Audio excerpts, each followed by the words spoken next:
تنزل الملائكة والروح فيها بإذن ربهم من كل أمر سلام هي حتى مطلع الفجر. قال الله تبارك وتعالى في مقام آخر: شهر رمضان الذي أنزل فيه القرآن. قال النبي صلى الله تعالى عليه وسلم: أشراف أمتي حملة القرآن وأصحاب الليل. قال النبي صلى الله تعالى عليه وسلم في مقام آخر: القرآن حجة لك أو عليك، أو كما قال عليه الصلاة والسلام: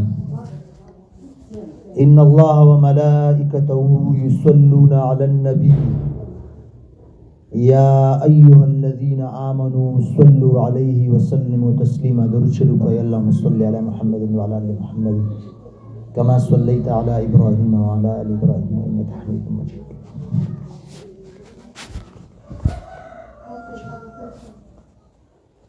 الحمدلله د الله پاک ډیر زیات فضل او رحم دی چې هغه مونږ ته د قرآن کریمو دا ختم د دې د اورېدلو موقع را نصیب کړله. دا خبرې مه کوئ، د خاموشۍ سره کښېنئ. د قرآن کریمو اورېدل چې دي د دې ډېر زیات ثواب دی. او څنګه تاسو ته ما وویل چې کوم ځای کې د قرآن کریم ویلی کېږي د هغې د اورېدلو لپاره فرشتې هم راځي. بخاري کې فضائل قرآن کې امام بخاري رحمه الله د حدیث را نقل کړی و یو صحابي و هغه په تهجد کې قرآن کریم لوستلو. سید بن حجر رضی الله تعالی عنہ دې خپل واقعه بیانوي. تهجد کې مې قرآن کریم لوستلو چې کله به ما اواز تیز کو زما سره یو اس تړلی شوی و، هغه اس په هوا په مستۍ کې راغی او داسې به خپې اوچتولي لکه څنګه چې څاروي مستي کوي. او چې کله بیا ما اواز په مزه کو اس به بیا خاموش شو، غلی به شو. نو چې کله ما تلاوت تیز کو نو اس په مستی شروع کړو، چې کله ما تلاوت په مزه کو نو اس به بیا خاموش شو. وای زه د دې خبرې نه ویرېدم چې ما سره یو ماشوم زوی ښکته پروت و اوده و. وای ما ویل هسې نو چېرته د اس مستی وکړو دا ماشوم ته نقصان ونه رسوي. په دغې وجه باندې ما تلاوت په مزه کو. چې کله د مونځ نه فارغ شو به ومې کتل زما د واله تر زما د سر د پاسه د اسمانونو پورې داسې رڼاګانې وي او هر طرف ته یو قسم له خوشبویانې او داسې چراغان رڼاګانې هر طرف ته خورې وي. وای زما د سر نه واله اسمانه پورې داسې په لین باندې رڼاګانې وي.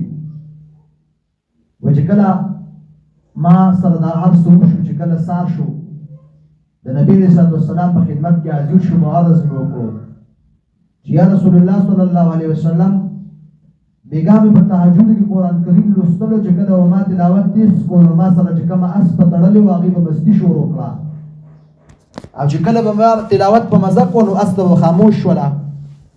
وای ما ویل هسې نو چېرته د اس به زما د زوی د تکلیف ورسوي، نو په دغه وجه باندې ما تلاوت په مزه کوو.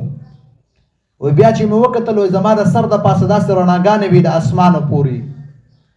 رسول الله صلی الله علیه وسلم ورته وفرمیل چې دا فرشتې وي، دا کمې رڼاګانې چې تا ولیدلې دا فرشتې وي ستا قرآن کریم اورېدلو دپاره راغلي وي. او د الله تعالی په ذات باندې مې قسم وي که تا دغه شان دا قرآن کریم ویلې د ساره پورې به دا فرشتې دلته موجود وي او د خلکو به دا فرشتې په خپل لاس سترګو باندې لیدلی وي. نو قرآن کریم د ختم دپاره فرشتې راکوزېږي د اسمان نه.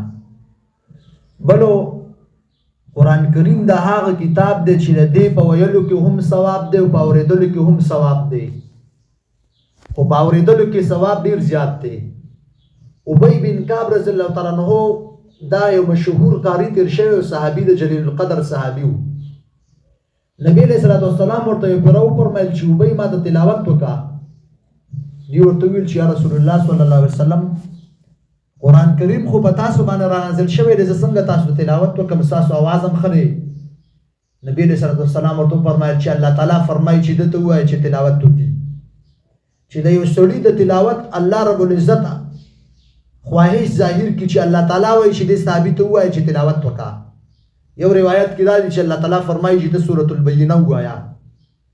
نو قرآن کریم دا هغه عظمت والا کتاب دی چې دې په اورېدلو کې هم ثواب دی، صرف په ویلو کې نو، په اورېدلو کې هم ثواب دی. او بیا چې کله چې څوک قرآن کریم وایي او څونه کسان اوري، الله رب العزت فرشتو ته وایي چې دا کوم انسان قرآن کریم وایي د دې په عملنامه کې په یو حرف باندې 30 نیکیانې ولیکئ، د دې د مور او پلار په عملنامه کې په یو حرف باندې 30 نیکیانې ولیکئ، او دې چې کوم استاد نه سبق وایي د هغې په عملنامه کې هم 30 نیکیانې ولیکئ. دا خو هغه کس چې کوم قرآن کریم وایي، چې کوم کس قرآن کریم اوري دغه ثواب د هغې دپاره هم دی. په اورېدلو کې هم په یو حرف سره 30 نیکیانې دا د مسلمان دپاره لیکلی کېږي. په دې وجه باندې قرآن کریم اورېدل چې دي په دې کې هم ثواب دی. نو قرآن کریم دا هغه کتاب دی چې دا الله رب العزت زمونږ دپاره، زمونږ د هدایت دپاره الله رب العزتو دا را نازل کړی دی. او 14,500 کاله پسو دغه کتاب چې دی دا اوس هم موجود دی الحمدلله. نور چې څونه کتابونه و، تورات، زبور، انجیلو، دا د الله تعالی کتابونه و، خو د الله تعالی کلام نه و. تورات، زبور، انجیلو دا کتابونه ټول په ټوله باندې الله رب العزت پیغمبر ته لیکلی شوي په تختو باندې ورکړل کړي دي. خو چې کله د قرآن کریم نمبر راغی نو الله تعالی وفرمایل چې شهر رمضان الذي انزل فيه القرآن، چې قرآن کریم هغه کتاب دی الله تعالی فرمایي چې دا ما په رمضان المبارک کې نازل کړی دی. نو قرآن کریم او د رمضان المبارک د دې په خپل منځ کې یو خاص مناسبت دی. رمضان المبارک ته چې دا کم فضیلت میلاو شوی دی دا د قرآن کریم په وجه باندې میلاو شوی دی، چې قرآن کریم دا یو عزتمند عظمت والا کتاب دی. نو رمضان المبارک کې الله تعالی چې کله دا را نازل کو نو رمضان المبارک میاش دا هم عظمت والا وګرځیدا. الله تعالی قرآن کریمو یو پیرا دفعتن واحدتن د خپل ځان نه لوح محفوظ ته په یو ځل باندې ټول را نازل کړی دی.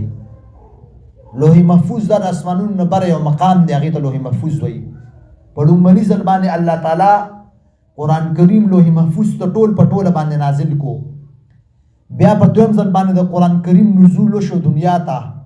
په 30 کاله کې په جناب رسول الله صلی الله علیه وسلم باندې وقفه په وقفه باندې قرآن کریم دا را نازلېدو. او نزول داسې شوی و، نبی رسول الله سلام غار حرا کې عبادت به کولو د الله تعالی، نبوت لا نو میلاو شوی. جبرائیل علیه السلام راغی، نبی رسول الله سلام ته ویل اقرا وایا. رسول الله مبارک ورته فرمایل ما انا بقارئ، څه شروع یم، ځکه نبی رسول الله سلام لوستلو خو نشو کولی هغه ټیم کې امیو. بیا ورته جبرائیل علیه السلام فرمایل چې اقرا. نبی رسول الله سلام ورته فرمایل چې څه ویم، ما انا بقارئ، زه نشم لوستلی. په دریم ځل باندې ورته ویل چې اقرا.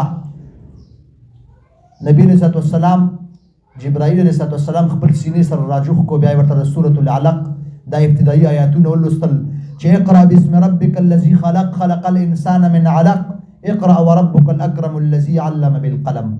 دا ابتدایي آیاتونه د ټولو مخکې د قرآن کریم را نازل شو. نبی رسول الله چونکې د وحي بوج ډیر زیات سخت وي، امام بخاری رحمه الله چې کوم باب نقل کړي، باب کیف کان بدء الوحی الى رسول الله صلی الله علیه وسلم، هغه کې 3 نمبر حدیثو هغه دا راوړي چې کله به نبی رسول الله باندې وحی راتلله نو په سخت جمی کې به نبی رسول الله باندې خوله رااله، دومره سخت بوج وي د وحی. بهرحال نبی رسول الله د غر حرا نه راغی کور ته، او هغه ټیم کې د نبی رسول الله بیبي وه حضرت خدیجه الکبرا رضی الله تعالی عنها، هغې ته ویل چې زملوني زملوني، په ما باندې سره خواره که کمبل را باندې راواچوه. چې کله یو سړی باز د په هیبتناک شي ویریږي نو د هغې باندې د هغه د یرې د وجې نه تبه راشي. نبی علیه الصلاة والسلام خپلې بیبي ته وفرمایل چې زملوني زملوني، ما باندې کمبل راواچوه. چې کله په هغې باندې کمبل ور واچوه د نبي علیه الصلاة والسلام هغه کیفیت بدل شو. نو رسول الله صلی الله علیه وسلم بیا خپلې بیبي ته ټوله واقعه بیان کړه چې زه غار حرا کې مو دغه شان ما عبادت کولی او فرشته راله او زه ټول کیفیت ورته بیان کو. نو هغه ورته وفرمایل د نبی علیه الصلاة والسلام بیبي چې کومه هغې ورته وویل چې الله تعالی به ستانه د دین کار اخلي.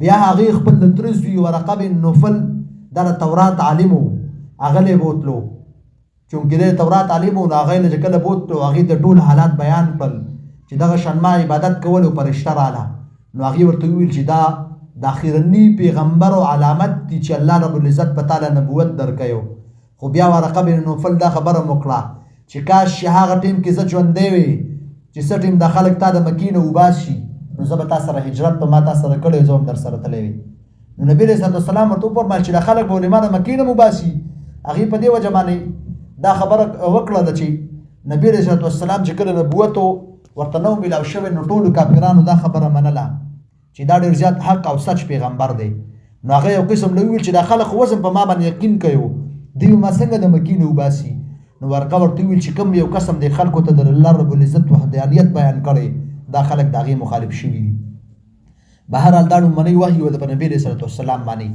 نو د خبرې مقصد دا دی چې قرآن کریم هغه کتاب دی چې الله رب العزت دا په رمضان المبارک کې نازل کړی دی او صرف قرآن کریم نو آسماني چې څونه کتابونه دي ابراهیم علیه السلام له چې الله تعالی صحائف ورکړلو دا د رمضان المبارک میاشت شو لومړنی رمضان یا دریم رمضان و حضرت داود علیه السلام ته چې کله زبور ورکړلی شو دا 12 رمضان یا 13 رمضان و حضرت موسی علیه السلام ته چې تورات ورکړلی شو دا 4 رمضان او حضرت عیسی علیه السلام ته چې انجیل ورکړلی شو دا 12 رمضان یا 14 رمضان د دې نه دا خبره معلومه شوله چې د دې میاشتې د الله تعالی د کلام سره یو خاص مناسبت دی دا میاشت چې د رمضان المبارک دا ډېره زیاته عزتمند میاشت ده بهرحال قرآن کریم دا د الله رب العزت یو کتاب دی او دا ډېر زیات عزتمند کتاب دی امام عاصم رحمه الله دا زمونږ د تجوید قرات یو امام د ده د خولې نه به خوشبویي تلله نو چا ورته وویل چې ستاسو د خولې نه د خوشبویي ونیسي ده ورته وویل چې زه په مدینه منوره کې وم او ما په مسجد نبوي کې تراویح ورکولې په هغې کې ما ختم کولو نو د هغه ختم په وجه باندې زما د خولې نه خوشبویي ځي بهرحال خبرې مقصد دا ده چې قرآن کریمو دا هغه کتاب دی چې د دې په کتلو کې هم ثواب د دې په اورېدلو کې هم ثواب او د دې په ویلو کې هم ثواب نبي علیه السلام فرمایي چې د یو حرف په بدله کې انسان ته 10 نیکۍ میلاویږي الف لام میم اوس دا ځان له حرفونه دي الف ځان له حرف دی لام ځان له حرف دی او میم ځان له حرف دی نو په دې وجه باندې قرآن کریمو د قرآن کریم په مسلمانانو باندې حق دی چې په پوره رمضان المبارک کې یو ختم د قرآن کریم دا پکار دی زمونږ چې څونه کابرین تیر شوي دي امام صاحب رحمه الله د هغې په باره کې راځي چې ده به پوره په رمضان المبارک کې 61 ختمونه کول 61 ختمونه به ده په رمضان المبارک کې کولو یو ختم به په ټوله ورځ کې کولو او بیا دویم ختم چې دی دویم ختم به بیا په تراویح کې کولو امام شافعي رحمه الله د یو پیره د مکې نه مکرم د مدینې منورې نه روان مکې مکرمې ته او 6 ورځې سفر او په 6 ورځو کې دې 14 ختمونه د قرآن کریم وکړلو نو زمونږ چې څونه کابرین تیر شوي هغې د قرآن کریم سره یو خاص مناسبت او تعلق یې و امام احمد بن حنبل رحمه الله دا زمونږ ائمه اربعو کې یو امام دی دو ننن پیری الله تعالی په خوب باندې ولیدو او بیا ویل که سلام پیغام الله تعالی په خوب باندې ولیدو زه به تپوس کوم چې الله کوم هغه عمل ته خوښ چې انسان یې کوي او هغې سره محبت ساتي چې کله په سلام زمان الله تعالی په خوب کې ولیدو نو امام احمد بن حنبل رحمت الله علیه الله تعالی ته په خوب کې ویل چې الله کوم یو عمل داسې دی چې په هغې باندې ته انسان سره محبت کوي انسان تا ته نږدې کېږي نو الله تعالی ورته وفرمایل چې امام احمد د قرآن کریم تلاوت ډېر زیات کوه د قرآن کریم تلاوت په وجه باندې الله رب العزت او د انسان په منځ کې یو ربط پیدا کېږي او انسان د الله رب العزت ته نږدې کېږي په دې وجه باندې رمضان المبارک دی او د قرآن کریم یو ختم دا په هر یو انسان باندې د حق دی قرآن کریم او را بر قیامت په ورځ باندې د انسان خلاف سفارش کوي که انسان قرآن کریم د دې پوره خیال ساتلی او د دې د تلاوت خیال ساتلی وي نو دا قرآن کریم پر قیامت په ورځ باندې د انسان دپاره دلیل وي د الله رب العزت په دربار کې به سفارش کوي د انسان دپاره خو که انسان داسې دی چې د قرآن کریم نه ځان غافله کو نو دغه قرآن کریم به د الله رب العزت په دربار کې د انسان خلاف حجت وي الله رب العزت ته به ووایي چې دا هغه انسان دی چې په کور کې موبایل راغېستلو په موبایل کې به ډرامې کتلې خو زه به په المارۍ کې پروت یم زه یې نه یم راغستی نو چې د الله رب العزت دربار وي او قرآن کریم په چا باندې شکایت وکړي او رسول الله صلی الله علیه وسلم ولاړ وي نو دغه انسان په هلاکت کې خو بیا څه شک نشته. او قرآن کریم کې الله رب العزت فرمایي سورۃ الکهف کې اخرنی آیت دی سورۃ مریم کې ومن اعرض عن ذکری فإن له معیشة ضنکا ونحشره یوم القیامة اعمى. چې کوم یو انسان د قرآن کریم نه غافل کو ځان دی غافل شو الله رب العزت فرمایي چې دغه انسان چې کله په قیامت کې د قبر نه پاسي نو دی بړوند وي. چې کله د قیامت کې د قبر نه پاسي دی بړوند وي. دی به سوال وکړي چې الله په دنیا کې خو زه بینا وم زما نظر کار کولو دلته چې آخرت کې زه د قبر نه پاسي زما نظر کار نه کوي دا ولې الله رب العزت ورته وایي چې تا ته زما کلام درغلی او زما کتاب تا چې څنګه زما د کلام نه ځان غافل کو دغه شان نن ته زما نه غافلی همدغه شان بړوند وي. په دې وجه باندې د قرآن کریم په هر مسلمان باندې حق دی چې کومو زنانو قرآن مجید نه دی ویلی اوس هم تاسو سره موقع ده یو حرف وایې یو ټکی وایې که په دې حالت کې انسان له مر راغی د قیامت په ورځ باندې به الله رب العزت دغه انسان د حافظانو او د عالمانو په صف کې پاسوي چې چا قرآن کریم شروع کو او په دغه حالت کې د مرګ راغی نو په دې وجه باندې اوس تاسو سره موقع ده دا د قرآن کریم حق دی په موږ او تاسو باندې د اوس نه د عزم وکړو که چا قرآن مجید نه ویلی چې موږ قرآن مجید شروع کړو. او صرف قرآن مجید په دې باندې نو چې انسان ناظره وویله د قرآن کریمو 3 حقوق دي په انسان باندې. یو حقدار چې د قرآن کریم الفاظ دا به زده کې د قرآن کریم الفاظ به صحیح طور باندې زده کې چې تلاوت څنګه کوي. دویم نمبر حق د قرآن کریم دا چې دې معنی به زده کې معنی او مفهومو. او دریم نمبر حق د قرآن کریم دا دی چې 7 آیات تل دا به بل تر رسي. نو دا 3 حقوق چې دي دا بنیادی طور باندې د قرآن کریم حقوق دي.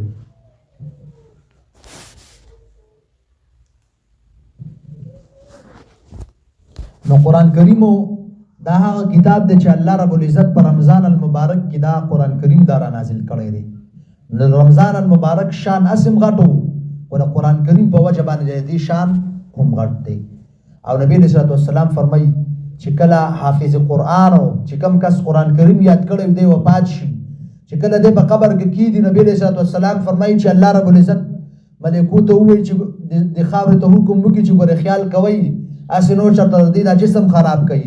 وایي خاوره ورته وایي چې یا الله موږ به څنګه د دې جسم خرابوو وفي جوفه قرآن د دې په سینه کې قرآن مجید محفوظ دی د هغه قرآن کریم په وجه باندې دا انسان دا به قیامت د ورځې پورې دغه شان صحیح سالم پروت وي.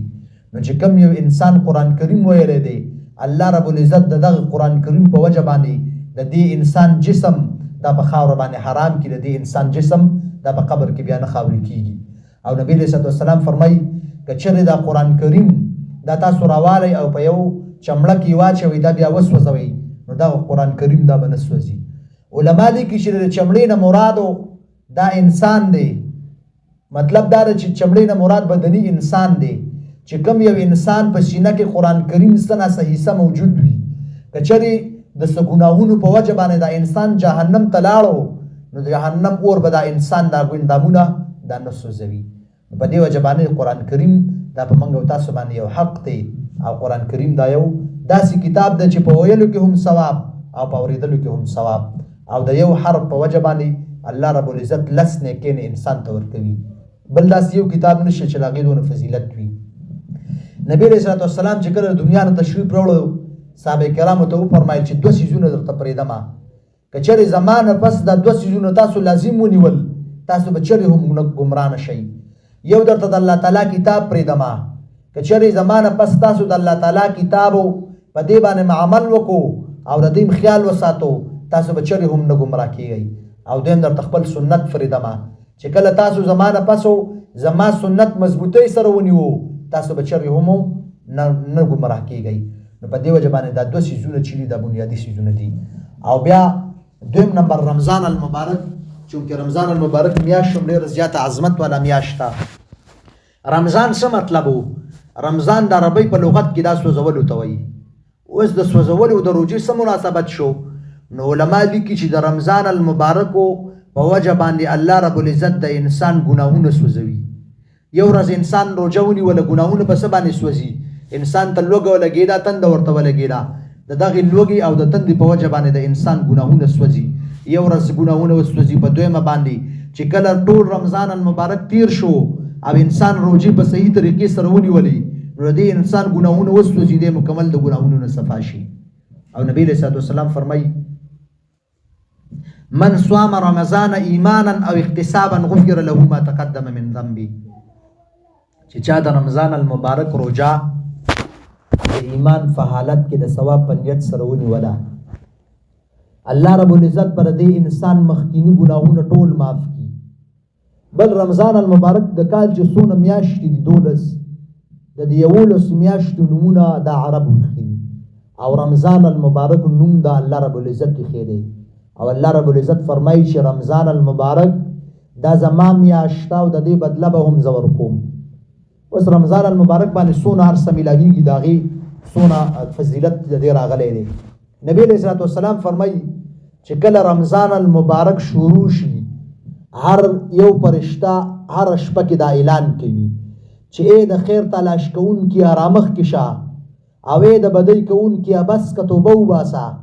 بیا نبی علیہ الصلوۃ والسلام فرمایي چې دغه فرشته بیا دا اعلان کوي چې څوک شته چې د الله تعالی نه بخښنه وغواړي او الله رب العزت د هغې بخښنه وکړي، څوک شته چې د الله تعالی نه څه سوال وکړي او الله رب العزت د هغې سوال قبول کړي. په هره شپه کې فرشته دا اعلان کوي.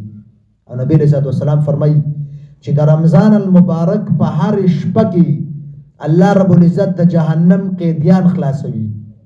د رمضان المبارک په هر شپه کې الله رب العزت د جهنم نه قیدیان خلاصوي.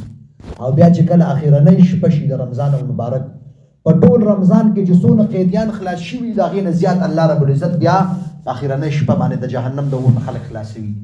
نو رمضان المبارک هغه میاشت ده نبی علیہ الصلوۃ والسلام فرمایي چې کوم انسان په رمضان المبارک کې وفات شو دغه انسان سره قیامت کې دغه انسان سره په قبر کې د ملائکو سوال جواب نه کیږي، ځکه قیامت چې په رمضان المبارک کې د جهنم دروازې نه بند دي، سرکشه شیطانان د الله رب العزت قید کړي وي، د الله رب العزت رحمت دا متوجي وي. نو نبی علیہ الصلوۃ والسلام فرمایي چې د رمضان المبارک په هر شپه کې د مسلمان لپاره یو دعا داسې ده چې څه ټیم انسان دعا وغواړي هغه قبلیږي. مطلب دا دی چې په مسلمان لپاره په رمضان المبارک په ورځ او شپه کې خامخه دعا قبلیږي. اوس د دعا د قبولیت دا ټیم څه دی؟ مختلفو قولونه علماو نقل کړي دي. بعض علما وایي چې دعا دا روژه ماتي په ټیم کې قبلیږي او بعض علما دا هم وایي چې کله اذان وویلی شي او انسان له خوراک نه دی کړی د اذان نه پس چې څه ټیم انسان دعا وغواړي دغه ټیم ډېر زیات دعا قبلیږي. بهرحال پوره رمضان المبارک کې د قبولیت دا ګړۍ د الله رب العزت ایښي د هر ټیم دعا پکار ده. او بیا نبی علیہ الصلوۃ والسلام فرمایي چې په رمضان المبارک کې الله رب العزت د انسانانو دعاګانې قبلوي، خو بعض انسانان داسې چې د هغوی دعاګانې نه قبلوي، هغه انسانان چې د هغوی خوراک حرام دی او دغه شان فیزار حرام دی، جامه حرامه ده. نو نبی علیہ الصلوۃ والسلام فرمایي چې یو کس به لاس اوچت کړي الله تعالی ته او سوال به کوي چې الله ماله پلانکې څیز راکړي او پلانکې څیز راکړي، حالان کې د ده به خوراک حرام وي، د ده به جامې حرام وي، فیزار به حرام وي. نو چې په رمضان المبارک کې هم د لاس اوچت کړو الله تعالی ته او د هر یو څیز حرام دی، نو الله رب العزت به د سوال څنګه قبول کړي؟ حرام هغه څیز دی چې د حرامو یوه ډوډۍ انسان وخوري، څلوېښت ورځې د دې انسان عبادت چې دی دا نه قبلېږي. نو چې څلوېښت ورځې د چا عبادت نه قبلېږي نو دغه انسان دعاګانې به څه قبولې شي؟ بهرحال نبی علیہ الصلوۃ والسلام فرمایي چې رمضان المبارک کې الله رب العزت د جهنم نه قیدیان خلاصوي او رمضان المبارک کې د مسلمان دپاره یو ورځ او یو ټیم داسې دی چې په هغې کې څه دعا دی وغواړي الله رب العزت هغه قبلوي. یو روایت کې دا دی نبی علیہ الصلوۃ والسلام فرمایي 3 کسان داسې دي چې د دوی دعا نه رد کېږي، الله رب العزت د دوی دعا خامخه قبلوي. یو د روژهدار دعا چې کله روژهدار د روژه ماتي په ټیم کې دعا غواړي الله رب العزت د دې انسان دعا دا قبلوي، خو په شرط د دې چې دی د حرامو ارتکاب نه کوي. مطلب دا دی د روژه ماتي په ټیم کې دعا الله رب العزت قبلوي، خو په شرط د دې چې دا انسان د حرامو نه ځان بچ کوي. او دویم نمبرو دو انصاف کوونکي حاکمو چې کوم بادشاه دی د انصاف کوي الله رب العزت د دعا قبلوي. او دریم نمبر د مظلوم به دعا چې کله مظلومو چې بچا باندې ظلم کیږي په ناحقه باندې نو دینه به دعا چې د الله رب العزت ډیر زر قبلوي. دته د اسمانونو ټول کلاو کړلی شي او د دعا عرش ته لاړ شي. الله رب العزت فرمایي چې زما د قسم په هغه ذات باندې چې زه به ستا مدد کوم. نو د مظلوم د بددعا نه ځان بچ کول پکار دي، ځکه یو روایت کې دا دی چې د مظلوم بددعا او د الله تعالی په منځ کې هیڅ قسمه فرده نه وي. نو نبی علیه السلام فرمایي چې دریو کسانو دعا دا خامخا قبلېږي. بلو لیلة القدر چې کومه رمضان المبارک کې چې کومه میاشت شپه ده د هغې ډېر زیات فضیلت دی. الله تعالی فرمایي لیلة القدر خیر من الف شهر، چې لیلة القدر دا شپه دا د زرو میاشتو عبادت نه زیات ثواب دی. د دې علما وایي چې دا لیلة القدر دا شپه دا مخکینی امتونو ته نه ورکړل شوي، دا د دې امت خصوصیت دی. اوس د دې سبب څه جوړ شو؟ نبی علیه الصلاة والسلام یو پیره د صحابه کرامو په مخ کې د مخکینی د امتونو د یو کس تذکره وکړله چې هغې زر میاشتې د الله تعالی عبادت کړی و. زر میاشتې تقریبا 4 کاله جوړیږي. 4 کاله د الله تعالی عبادت کړی و، په دې کې د هیڅ شرک او بدعت نه و کړی. او یو روایت کې دا دی چې رسول الله صلی الله علیه وسلم د انبیاو د بنی اسرائیلو د 4 انبیاو تذکره وکړله. حضرت حزقیل علیه السلام او حضرت زکریا علیه السلام، حضرت ایوب علیه السلام او حضرت یوشع علیه السلام. د دې انبیاء کرامو تذکره یې وکړه د صحابه کرامو په مخ کې چې دوی 80 کاله د الله تعالی عبادت کړی او پر 80 کاله کې دوی د سترګې برابر نافرمانی نه ده کړې. صحابه کرامو چې کله دا واورېدل چې دغه پیغمبرانو 80 کاله د الله تعالی عبادت کړی، نو د هغوی خواهش راغی. رسول الله مبارک ته وفرمایل چې یا رسول الله صلی الله علیه وسلم دغه انبیاء کرامو 80 کاله د الله تعالی عبادت کړی او په 80 کاله کې دوی نافرمانی نه ده کړې، نو زمونږ خو دومره عمر دی نو چې موږ 80 کاله د الله تعالی عبادت وکړو، ځکه زمونږ خو 50-60 کاله زندګي ده. که 80 کاله د چا زندګي وي نو لومبني 15 کاله خو انسان په څه باندې نه پوهېږي. نو بهرحال چې کله صحابي دا فریاد وکړو نبی علیه الصلاة والسلام ته، الله تعالی دا آیات را نازل کو چې لیلة القدر خیر من الف شهر، چې مخکینی امتونو کې هغوی 80 کاله عبادت کړی و، خو د دې امت یو کس که د شب قدر په شپه باندې راپاڅېدو او 2 رکعته نفل وکړو، دغه 2 رکعته نفل د الله تعالی په نسبت باندې د 80 کالو عبادت نه زیات ثواب لري. په دې وجه باندې دا کمې ورځې چې پاتې دي کېدای شي تېرې شوي وي، کېدای شي نه وي تېرې شوي، ځکه نبی علیه السلام فرمایي چې لیلة القدر شپه چې دا په اخرنۍ عشره کې په طاق شپو کې 21مه، 23مه، 25مه، 28مه او 29مه علما لیکي چې 28مه او 29مه باندې دې چانس ډېر زیات دي. خو بهرحال په هره شپه کې د دې عبادت پکار دی. اوس دغه شپه الله تعالی دا پټه ولې وساتله؟ پکار ده چې خلکو ته پته وي چې لیلة القدر شپه به بېګاله وي، غونډو خلکو به عبادت کولې. په دې کې د امت دپاره یو فایده وه او د هغې سبب یو پیره دا جوړ شوی و. نبی علیه السلام یو پیره تشریف راوړو، صحابه کرامو ته ویل چې ما تاسو ته د لیلة القدر خبر درکوو چې دا شپه کله وي. خو چې زه کله رالم نو د 2 کسانو جګړه وه، د 2 صحابه کرامو. د هغې جګړې په وجه باندې الله تعالی د هغې تعیین دا اوچت کو. ګوره جګړه دومره بد څیز دی، د جګړې په وجه باندې د هغې تعیین الله تعالی اوچت کو. اوس پته نه لګي چې دا شپه کله وي، خو په هغې کې امت دپاره دا فایده وشوله چې که چېرې موږ ته پته وی چې شب قدر شپه 25 باندې ده یا 28 باندې یا 30 باندې، نو بیا خو موږ مخصوص په هغه شپه باندې عبادت کولی، نورو شپو باندې بیا موږ عبادت نه کولی. نو نبي علیه السلام وفرمایل چې په دې کې د امت دپاره فایده دا ده چې انسان ته پته نه لګي چې لیلة القدر شپه کله ده، نو ښه خبره دا ده چې په اخرنۍ عشره کې دا انسان په هر یوه شپه کې د الله تعالی عبادت وکړي. په اخرنۍ عشره کې په هر شپه کې د الله تعالی عبادت وکړي. نو چې کوم یو انسان هم دغه شپه بیا وموندله او په دې کې دې عبادت وکړو، 2 رکعته یې وکړل، دغه 2 رکعته د الله تعالی په نسبت باندې د 80 کالو عبادت نه زیات ثواب لري. نو په دې وجه باندې دغه شپه چې کومې ورځې پاتې دي په دې کې کوشش پکار دی چې هره شپه دا موږ ودونه شو دغه شپې عبادت وکړو، ځکه که نه یې تېره شوي کېدای شي راشي نو د دې شپې د عبادت ډېر زیات ثواب دی. او بل دا نبي علیه السلام حضرت عایشې رضی الله تعالی عنها د رسول الله صلی الله علیه وسلم نه تپوس وکړو چې یا رسول الله صلی الله علیه وسلم که چېرې ما ته شب قدر شپه میلاو شو زه په دې کې کومه دعا وغواړم؟ که ما شب قدر شپه ما ته میلاو شو، ما ته پته ولګېده چې نن شب قدر شپه ده، نو زه په دې کې کومه دعا غواړم؟ نو نبي علیه السلام ورته وفرمایل چې ته دا دعا غواړه چې اللهم انک عفو کریم تحب العفو فاعف عني، اللهم انک عفو کریم تحب العفو فاعف عني. دا دعا په شب قدر کې غوښتل پکار دي. او چونکې اخرنۍ عشره هم ده په دې کې الله رب العزت انسانان د اور نه خلاصوي نو په دې کې استغفار ډېر زیات وایي او دا دعا وایي اللهم اجرني من النار دا دعا د ډېر زیات اهتمام کوي. نو بهرحال دا د رمضان المبارک مختصر غونډه کې تفسیره وه چونکې د قرآن کریمو مناسبت د رمضان المبارک سره دی نو د هغې مختصر غونډه کې فضایلو چې دا موږ بیان کړل. الله رب العزت دې په دې خبرو باندې عمل کول توفیق راکړي او رمضان المبارک دا برکتونو والا میاشت ده. نبی علیه الصلوة والسلام فرمایي چې په آخره کې الله رب العزت ټولو انسانانو ته بخښنه کوي. 4 کسان داسې دي چې الله رب العزت د هغوی ته بخښنه نه کوي. 4 کسان داسې دي چې الله رب العزت هغه 4 کسان نه بخښي باقي د ټول مسلمانانو مغفرت کوي.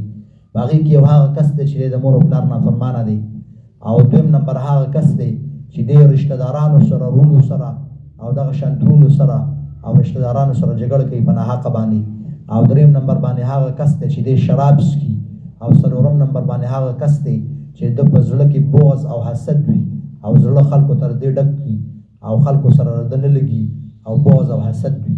نبی علیه السلام فرمایي چې دا 4 کسان هغه دي چې د رمضان المبارک په دې بهترین میاشت کې او د رمضان المبارک په دې بهترین ورځو شپو کې هم الله رب العزت د دې بخښنه نه کوي. او بل یو روایت دی نبی علیه السلام یو پیره تشریف راوړو چې کله منبر ته وروختو لومړنۍ پوړۍ باندې قدم کېښودو رسول الله مبارک فرمایل چې آمین. بیا چې کله دویمه پوړۍ باندې قدم کېښودو بیا یې وفرمایل چې آمین. چې دریمه پوړۍ باندې قدم کېښودو بیا یې وویل چې آمین. صحابه کرام ورته وفرمایل چې یا رسول الله صلی الله علیه وسلم نن خو موږ ستاسو نه عجیبه الفاظ واورېدل چې کله تاسو لومړنۍ پوړۍ باندې قدم کېښودو تاسو ویل چې آمین چې دویمه باندې کېښودو بیا هم ویل چې آمین چې دریمه باندې کېښودو بیا هم ویل چې آمین.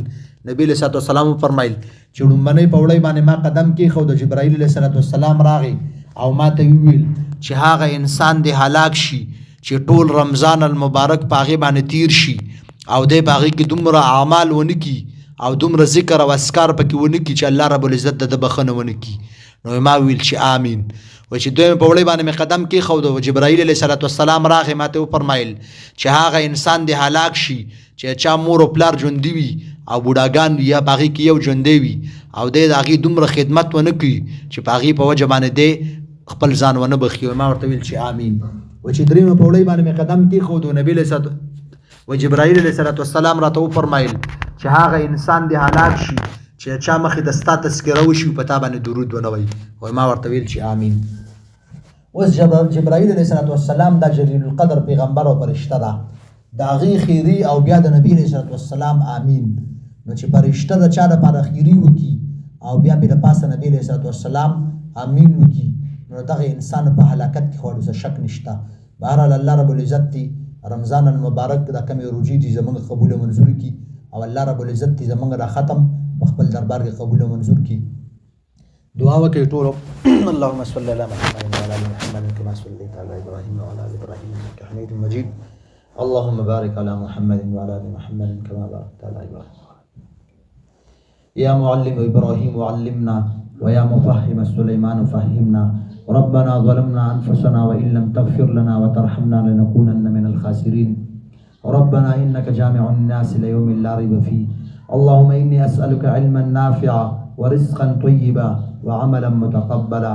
اللهم اني اسالك علما نافعا ورزقا طيبا وعملا متقبلا. اللهم اني اسالك علما نافعا ورزقا واسعا وشفاء من كل داء. اللهم اني اسالك علما نافعا ورزقا واسعا وشفاء من كل داء. لا اله الا انت سبحانك اني كنت من الظالمين. ربنا ظلمنا انفسنا وان لم تغفر لنا وترحمنا لنكونن من الخاسرين. اللهم إني أعوذ بك من الفقر والدين وعذاب القبر. اللهم إني أعوذ بك من الفقر والدين وعذاب القبر. اللهم إني أعوذ بك من فتنة المسيح الدجال. اللهم إني أعوذ بك من فتنة المسيح الدجال. رضيت بالله ربا وبالإسلام دينا وبمحمد النبي صلى الله تعالى عليه وسلم. اللهم احفظنا من جميع المعاصي والفتن ما ظهر منها وما بطن. ربنا ظلمنا أنفسنا وإن لم تغفر لنا وترحمنا لنكونن من الخاسرين. لا إله إلا أنت سبحانك إني كنت من الظالمين. لا إله إلا أنت سبحانك إني كنت من الظالمين. اللهم ربنا آتنا في الدنيا حسنة وفي الآخرة حسنة وقنا عذاب النار وقنا عذاب القبر وقنا عذاب الحشر وقنا عذاب الميزان. یا الله پاک تعالی ختم بخپل دربار کې قبول او منظور کی. د دې قرآن کریم ثواب د ټولو نه مخکې د پیغمبر علیه الصلاة والسلام، صحابه کرام او دغه شان تابعین، تبع تابعین، ائمه مجتهدین د هغوی ته ورسوي. د هغې نه پس بیا د دې قرآن کریم ثواب زمونږ چې څونه مردگان وفات شوي دي، څونه رشته داران دي چې هغه زمونږ خاندان کې دي، هغوی ته ورسوي. بیا د هغې نه پس ټول امت مسلمه چې څونه مسلمانان وفات شوي دي هغوی ته د قرآن کریم ثواب ورسوي. آدم علیه الصلاة والسلام نه واله اوسه پورې چې څونه مسلمانان مړه دي، خدای پاک دغه ټولو مغفرت نصیب کړي. چې چا د مغفرت کړي د هغوی درجات بلند کړي. څونه مسلمانان چې بیماران دي هغوی ته دعا وکړي چې الله رب العزت هغوی ته شفای عطا عاجله کامله نصیب کړي. څونه مسلمانان چې پریشان حاله دي خدای پاک د هغوی پریشانی دا ختمه کړي. د چا څه ضروریات دي خدای پاک د هغوی ضروریات دا خپل دربار کې قبول او منظور کړي. د هغوی ضروریات د خپلو خزانو نه پوره کړي. زمونږ د دې ملک پاکستان حفاظت وکړي. د دینی مساجدو مراکزو حفاظت وکړي. د شعائر الله حفاظت وکړي. د حرمینو شریفینو حفاظت وکړي. د فلسطین د مسلمانانو حفاظت وکړي. د لبنان د مسلمانانو حفاظت وکړي. د غزا د مسلمانانو حفاظت وکړي. خدای پاک څونه علما چې شهیدان شو پر وروسته وخت کې د ټولو مغفرت نصیب کړي، او څونه علما چې مخکې دي د هغوی حفاظت وکړي. د دینی مساجد مراکز، خانقاهونه، تبلیغي مراکز، جماعتونو د ټولو امت مسلمه حفاظت وکړي. څوک چې په دې ملک کې انتشار خوري، دهشتګردي فیلاوي، خدای پاک ته دوی ته هدایت وکړي، او که هدایت په نصیب کې نه خدای پاک ته خلک ذلیل او رسوا کړي. څونه مسلمانان چې خدای پاک رمضان المبارک دا بهترینه میاشت ده، خدای پاک د ټولې امت مسلمه مغفرت نصیب کړي. ټول امت مسلمه مغفرت نصیب کړي. او څونه مسلمانان چې خدای پاک اوس وفات شوي یا مخکې وفات شوي خدای پاک ټول درجات دا اوچت کړي. د رمضان المبارک دا میاشت به موږ او تاسو باندې بار بار راولي.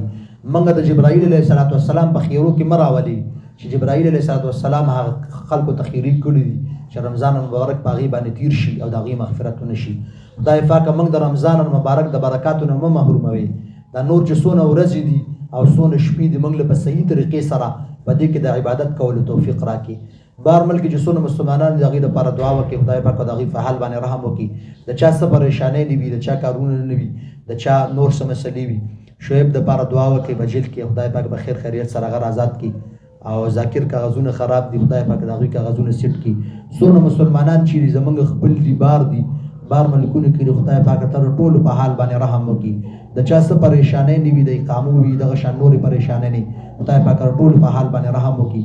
پاکستان کې دننه چې څونه مسلمانان بې روزګاره دي ټولو له حلال روزګار ورکړي. د چا څه پریشانۍ دي هغې پریشانۍ په خپل دربار سره ختمې کړي. خدای پاک موږ له قرآن کریم سره موږ له محبت پیدا کړي، او قرآن کریم دا د قیامت په ورځ باندې زموږ شفاعت کوونکی جوړ کړي. خدای پاک نبی علیه السلام چې څومره د خیر دعاګانې غوښتلي دي خدای پاک په هغې کې زموږ حصه وکړي. او رسول الله صلی الله علیه وسلم چې څونه د شرورو نه امن غوښتلی خدای پاک د هغې نه موږ بچ کړي. څونه مسلمانان چې په کوم ځای کې دي خدای پاک په هغې باندې ظلمونه کېږي د هغوی حفاظت وکړي. زموږ د جوماتونو مراکزو مدرسو حفاظت وکړي، د علماو حفاظت وکړي. څونه مسلمانان چې د چا اولاد نه وي خدای پاک هغې له اولاد ورکړي، د چا اولاد وي هغې ته نیک او صالحه کړي. زموږ د کالونۍ د واړه ډېر زیات وران دي خدای پاک دوی له هدایت نصیب کړي، او دا ټول نیک عمل او صالحه کړي. خدای پاک زموږ خاندان خپل منځ کې مینه، محبت، اتفاق او اتحاد نصیب کړي. د ټولو امت مسلمه په خپل منځ کې اتفاق او اتحاد نصیب کړي. دا قرآن کریم دا کم ختم چې وشي خدای پاک دا په خپل دربار کې قبول او منظور کړي. دلته چې څونه زنانه تللي دي راغلي دي خدای پاک دوی څه ضروریات دي، څه حاجتونه دوی راوړي دي، الله پاکه تر دوی حاجتونه د خپل دربار نه قبول او منظور کړي. خدای پاک له موږ له قرآن کریم باندې پوره سمجھ او پوهه راکړي، موږ له صحیح طور باندې د دې باندې د عمل کولو توفیق راکړي.